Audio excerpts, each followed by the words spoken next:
Hey, up next on the Marmy Rock Show, man, we have got a guy I'm so thrilled to have on the show. It's Kevin Martin's second appearance on the Marmy Rock Show, and he is, of course, the vocalist for Candlebox. Their album, Disappearing in Airports, is due out on April 22nd. Kevin, welcome to the show. Thanks, man. Nice to be back. I'm so excited to talk to you because we just, the 4 songs that are currently out there on iTunes now, I picked up Vexatious, and it's actually it's only right now out, and it's already our number 4 tune on our music chart. So I'll admit this to you, I had to look up what Vexatious meant. So can you tell us a little bit about the meaning behind the song? Yeah, it's funny. I'm one of those guys that likes to title things where people got to look them up.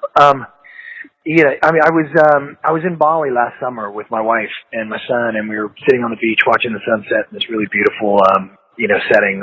Bali's just a really magical place in Indonesia, and there's this 17, 18-year-old girl sitting there in full face of makeup, hair's all done up, and just selfie after selfie after selfie, and totally oblivious to the world around her and the things that were going on and the people that she was irritating with her pictures and, talking herself in the faces she was making. And I found it just to be so disturbing, and these millennials, I think nowadays, not to alienate them, but they're just so self-absorbed, and I was just perplexed as to how this person could be missing the entire beauty of the surroundings that she was in.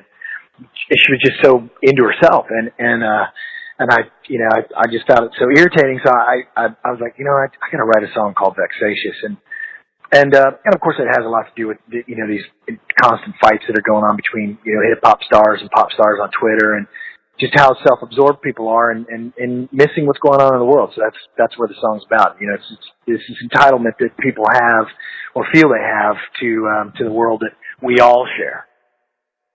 It's a great tune, and now there's a lyric music video out there for that. Does the band already have plans to do I guess you'd say a traditional music video for any of the tunes off this album? Yeah, the Vexatious video is done. I think it premieres this weekend, as a matter of fact. Oh wow! I think MTV's playing it, or somebody's playing it. I don't know. One of these stations that doesn't play videos anymore is playing it. But yeah, I think it's done. We did it actually in January, so it should or February. It should be out this weekend, I believe. Well, we're going to look forward to that for sure. Now, as I worked through the couple songs that are already out and available to people, I noticed there seems to be a pretty strong message behind the tune "I've Got a Gun." Can you talk a little bit about that? Yeah, it's written from the perspective of a Second Amendment rights holder that feels as though their Second Amendment's trying to be taken from them, which is obviously not the case. No one's trying to take anybody's guns.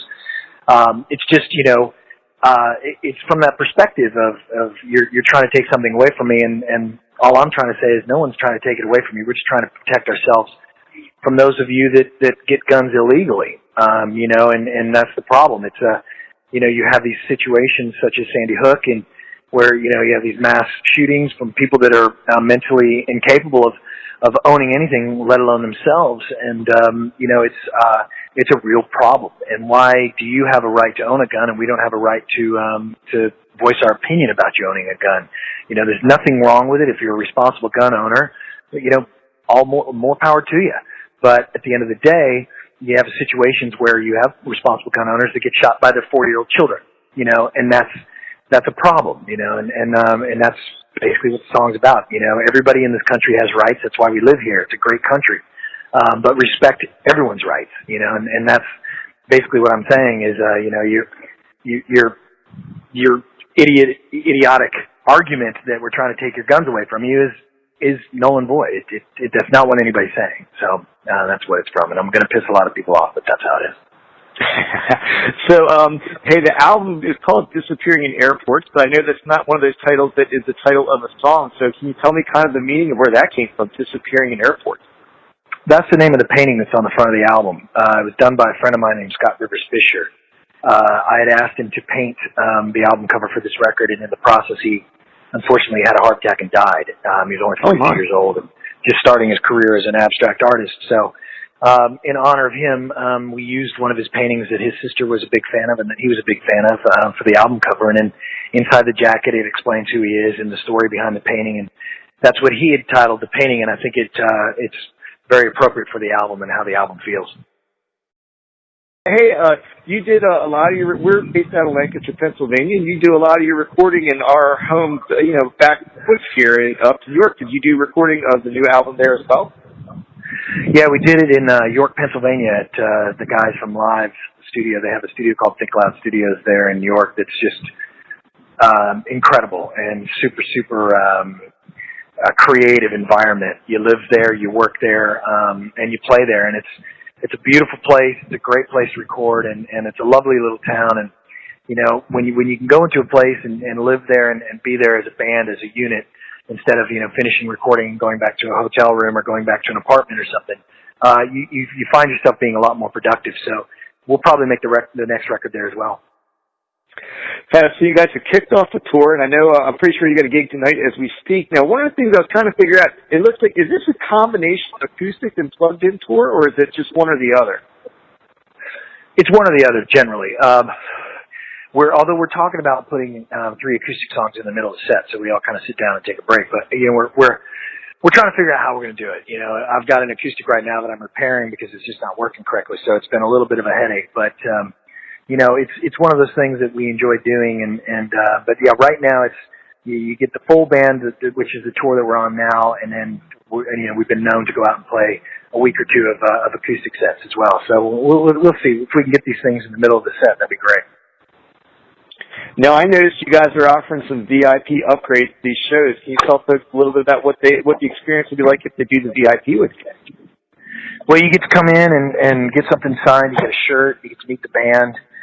You get to hang out with us for a little bit. You get to talk about life and your favorite songs and stuff like that. And really just kind of get to know us, and we get to know you. So it's quite a fun thing to do. So, hey, Ms. MARR, myself, my partner in crime here, we're Shiprockers, and we've been on Shiprock once with you, but you guys have had kind of a long history with that cruise. And I know the Shiprockers always love to hear the band talk about your experiences. So reflect a little bit on the Shiprock experience. Well, we haven't had the best experiences on that. We've constantly had gear problems, so it's not one of our favorite things to do, other than being able to hang out with 3,000 drunk people. But it's a great time as a fan. You get to see so many bands, and as a band, you get to see a lot of your friends. So it's really if things work right, it's a lot of fun. But most of the time, we've had these issues with gear breaking, first, second song into the set, and having to pause for a bit to fix that. So it's been a little bit of a headache. But I don't know when we're doing the next one. I'm sure it's going to be quite a while because we're just so focused on this record and touring on it that it'll probably be a bit before we do one again. But if you're a fan and you want to get on a boat for 3 or 4 days and see your favorite bands and hang out with them, it's definitely a must do. So you mentioned how busy you are, and I know that's the case. A lot of people may or may not realize you're involved in a lot of other projects besides Candlebox. So maybe you folks that have lost touch, can you cue them in on a couple of the other projects to keep an eye on that you're involved with? Well, I have Le Projet with Morgan Rose. Adam and I are in that band, and then Brian, our guitar player from Candlebox, is in it as well. Which is right now we only have about 6 songs done on an EP that's out. We're looking to finish up a few more and play some shows at some point this year. Then I also have The Gracious Few with Chad and Patrick and Chad of Live, and I also have the High Watch, my other side project, and I have this thing called Dora Marion that I do, which is a little bit more experimental with a buddy of mine from Los Angeles named Matt Hutchinson. So I'm a busy cat. So just 1 or 2 more things, and I'll let you go here. I was looking back at kind of your bio today. I was amazed how many movies your songs have been in, and even on David Letterman and Beavis and Butthead even featured you guys. Is there one thing that just was like a proud movie that you're associated with and have your music associated with? I don't know. Movies to me are a little strange when you put a song into them.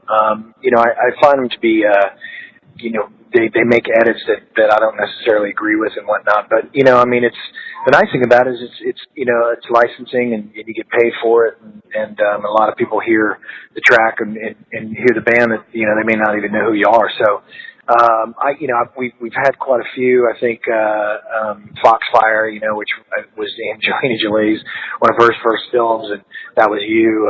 We've been in God, I don't know. I think Letterman's probably my favorite thing that we've ever done. Being on his show 3 times was a real treat. He it's back when he actually used to come in and hang out with you in the dressing room and talk to you before the shows and stuff. So, yeah, we've had some fun times, man. I'll tell you that much. So, hey, great segue to my final question here. You've been a band 25 years now, and it's kind of a two-part question. Did the band exceed what you thought it was going to do when you started? And then is there another big goal that you have in mind for the band moving forward? Oh, yeah, definitely. I mean, I don't think we ever expected to be around as long as we have been. You know, it's been definitely a blessing. I think the future is, you know, get overseas, get over to Europe, get over to Spain, get, you know, into places that we haven't visited in a long, long time, you know, with this record. So I think that's the plan for the future. Well, once again, the new album is called Disappearing in Airports. It's due out on April 22nd, and there's 4 tracks you can pick up right now, including my favorite, Vexatious, which Kevin has told us the video is coming out real soon for that one. So, hey, Kevin Martin from Candlebox, thank you so much for being on the show again. We always appreciate talking to you. You got it, man. It's been a real pleasure.